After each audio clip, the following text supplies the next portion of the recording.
Welcome back to the show where the tea is hot, the takes are absolutely scorching, and the run defense is officially legally classified as a crime scene. It really is a crime scene. Total disaster. Put on your hard hats, Giants fans, because we are heading into the trenches today. Grab your emotional support clipboards, everyone. Right, because if you are bleeding Big Blue, pull up a chair. This isn't just a discussion about our football team. This is basically a therapy session for anyone who lost sleep watching opposing running backs.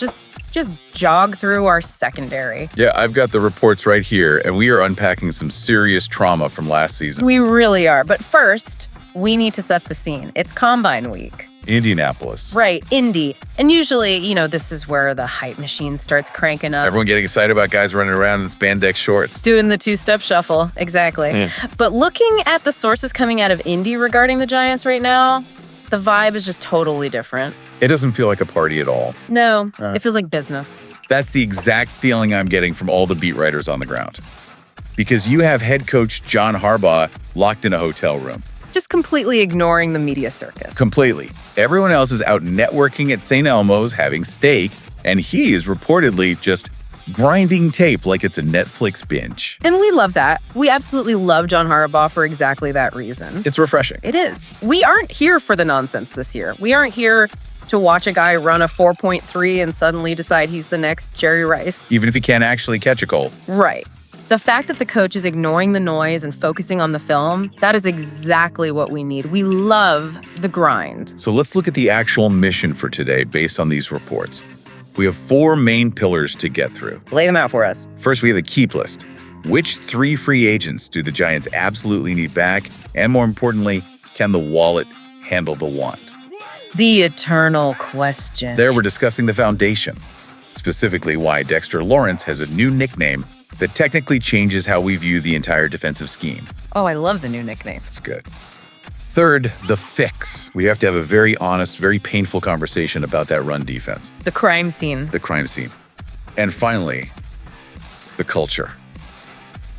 Who is getting a clean slate with this staff, and who is starting to feel the heat? And that heat is very real right now. Based on what we're hearing, the nice guy era might be totally over for the wide receiver and cornerback room. Definitely over. But let's start with the friction point. Let's start with the money. We are heading into free agency, and we have a classic conflict. The want list versus the wallet reality. Right. Who are the big 3 we're trying to keep in the building? The priority trio is pretty clear from all the beat reporting. You've got Wan'Dale Robinson at wide receiver, Jermaine Eliminer at offensive tackle, and Cordell Flott at cornerback. Okay, keeping all 3 free agents is the goal. It is the goal. The team has been very vocal. They want these guys back. Harbaugh explicitly said, I saw guys we want back. There is always a but. But the cap math will decide who stays.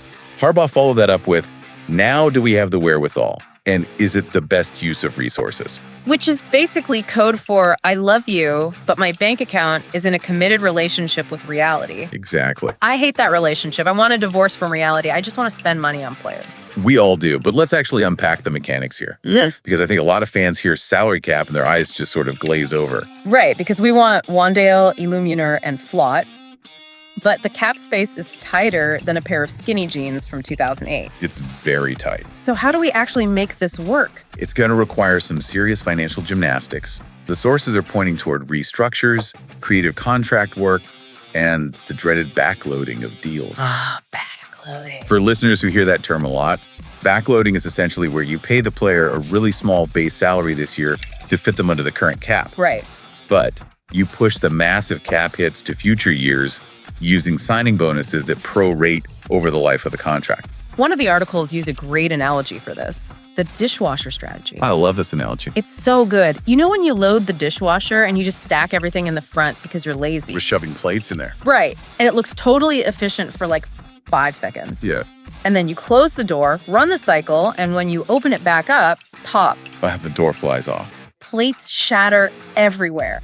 That is backloading a contract. It is exactly that. It's a really risky game. You are essentially betting that the salary cap ceiling will go up significantly in the future. Which it usually does, to be fair. True. Or that you can just restructure again later. Yeah. But the problem is, eventually, the bill comes due. These are often called void years. in the deeper analytics. Meaning you're paying for a player who might not even be on the roster anymore in 2028. Exactly. But here is where the anxiety really kicks in, specifically regarding Wan'Dale Robinson. This is the part that stresses me out so much. There are rumors swirling that Tennessee is sniffing around. Right. And Tennessee isn't just window shopping. They have a massive amount of cap space. Huge. They are in a position where they can front-load contracts, pay the money now, which is very attractive to players because it's guaranteed cash in hand immediately. They're trying to shop in our aisle. That is our snack pack. Put it back. No. But seriously, how does that leverage work? If Tennessee offers more money up front, can we even compete with that? That is the problem with leverage. Yeah. Tennessee can walk in and say, we like Wan'Dale, and we would like to pay extra for him right now, today. Right. Meanwhile, the Giants are standing at the register asking if they accept coupons, store credit, and good vibes. Vibes do not pay the mortgage. This is the stress of free agency. If we lose Wan'Dale because we are trying to be too cute with the calculator, I am going to completely lose my mind. It would be a huge blow. He is the electricity in that offense. He's the only guy who can turn a 3-yard drag route into a 15-yard gain consistently. He really is.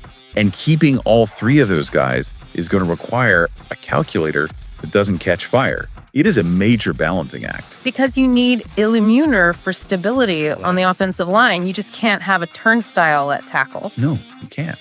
And you need Flott for depth and development at corner. Right. But if a team with money to burn decides to overpay, the Giants might have to make a hard choice.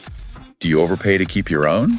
Or do you let them walk and try to find a bargain bin replacement? And bargain bin replacements usually end up costing you actual games. We've seen that movie before. Too many times. Speaking of hard choices and hard objects, let's talk about The Rock, the immovable object, Dexter Lawrence. Ah, yes. The head coach had a really interesting way of describing him this week that caught my ear. It's a small detail from the source, but it speaks volumes. I know exactly what you're talking about. He started to call him a cornerstone, but then he literally corrected himself mid-sentence. Yeah, he stopped and said, not the cornerstone, more like the middle stone. I absolutely loved this correction. The middle stone. It sounds like something out of a fantasy novel, but it is so accurate. It sounds like semantics, but it's actually really poetic in a football sense. Right.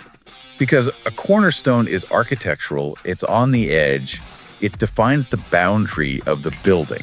But the middle stone. The middle stone implies the keystone of an arch, or the central pillar. It implies that everything the Giants are building, the entire defensive structure relies on Dex being right in the center of the formation. Holding the weight of the whole thing, Dex is the foundation, and the tone screams we're building around him. Absolutely. He isn't just part of the building, he is the building. And we have to acknowledge, looking back at the reports from last season, the man was an absolute warrior. He was. We found out his elbow was bothering him significantly last year, right? Yeah, he was fighting off double teams and sometimes triple teams on a really bad elbow. Which is insane. It takes a massive physical toll. Yeah. When you are the middle stone, you're taking impact from 600 pounds of offensive linemen on every single snap. Just brutal. But the commitment to him is crystal clear from the sources. The staff sees him as the long-term answer, the engine of the defense. Which brings me to my favorite part of the week, shutting down the internet GMs. Oh, boy. All these people proposing trade packages for Dexter Lawrence. Stop it! Put the trade machine in the attic. Take the box shut. Bury it in the backyard. We are not trading the middle stone. It makes zero sense strategically. If you are trying to compete, which this staff claims they are, you don't trade your best player. Exactly. You don't trade a Hall of Fame trajectory player for draft picks that might become good players. A boat is a boat, but the mystery box could be anything. It could even be a boat. Right. But, and this is a massive but, Dex cannot do it alone.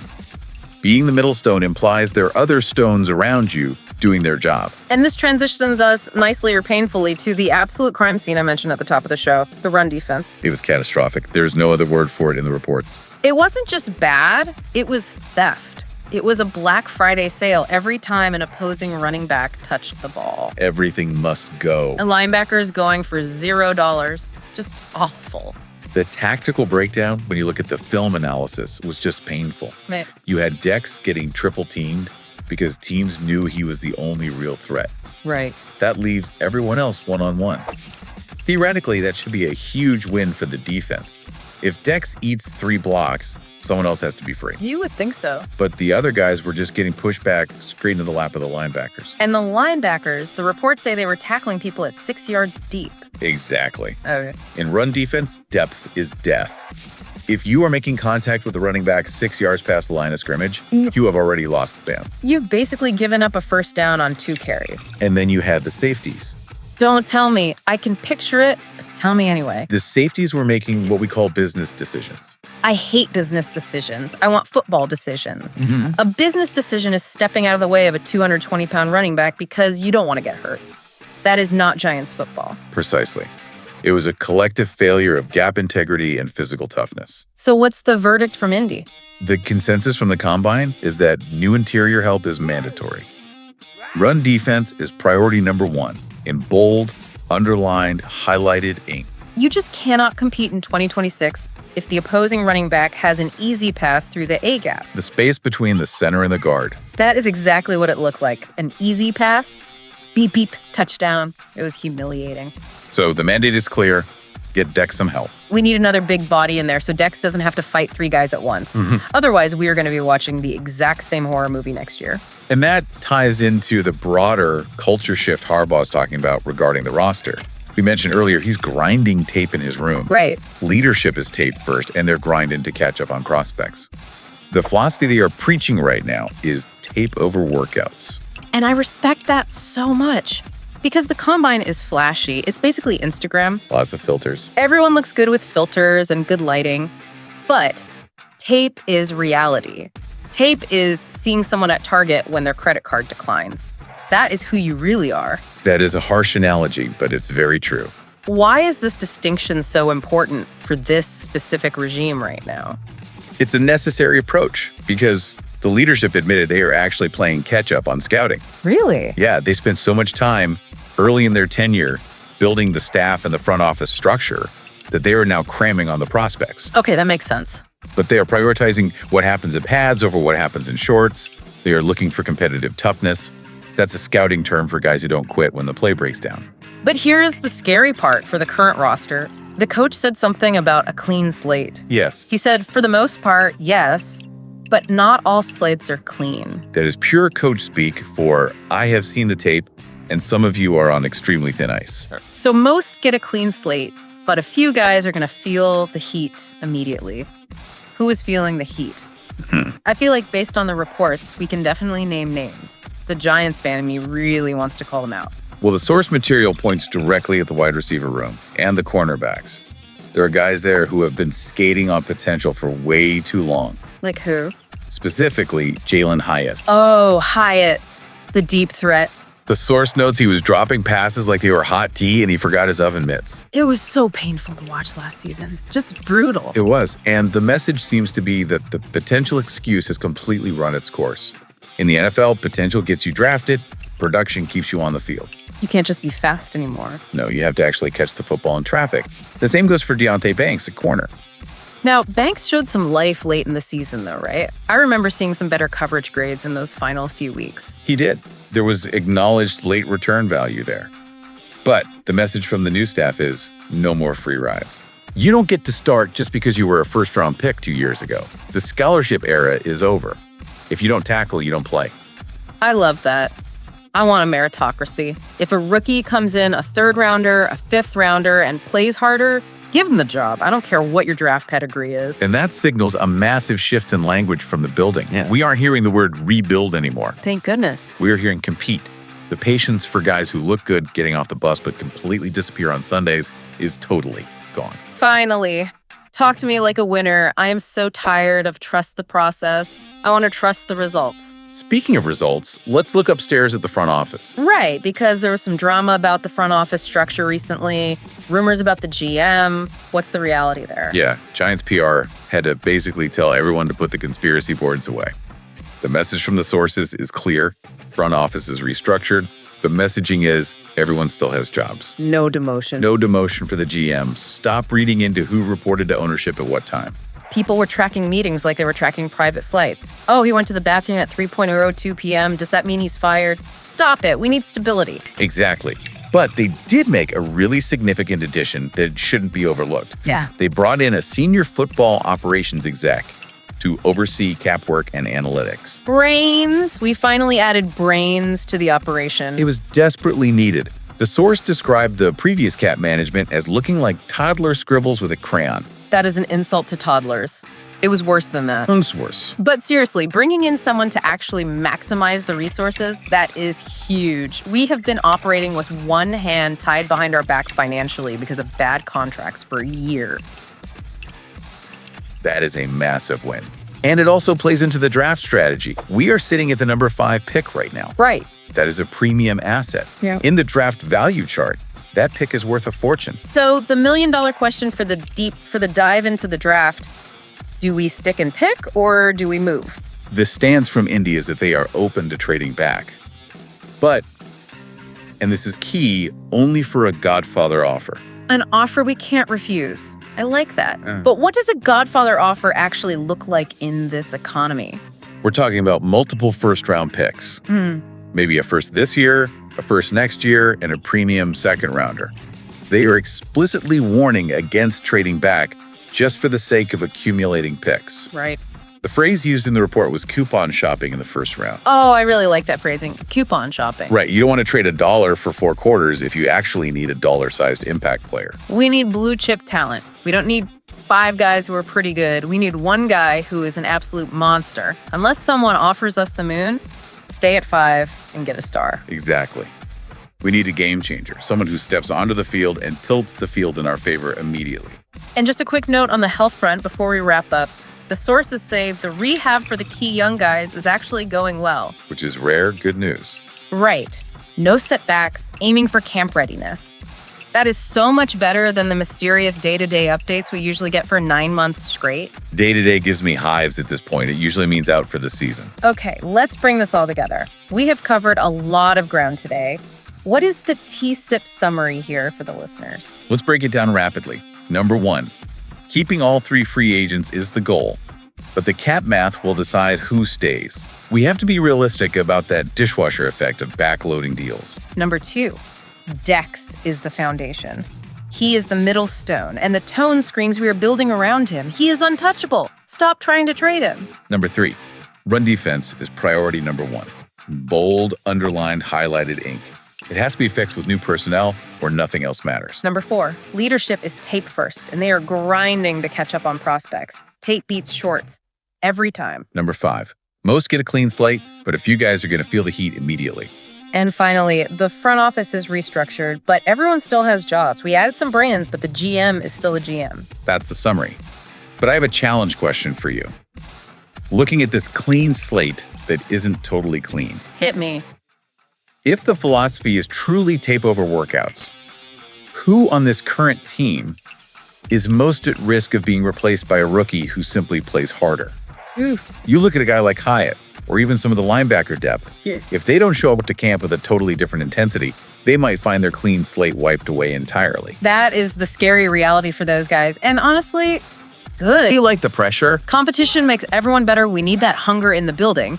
But I want to leave you, the listener, with one final provocative thought that came from the source material, and it is something that is going to keep me up at night until September. Let's hear it.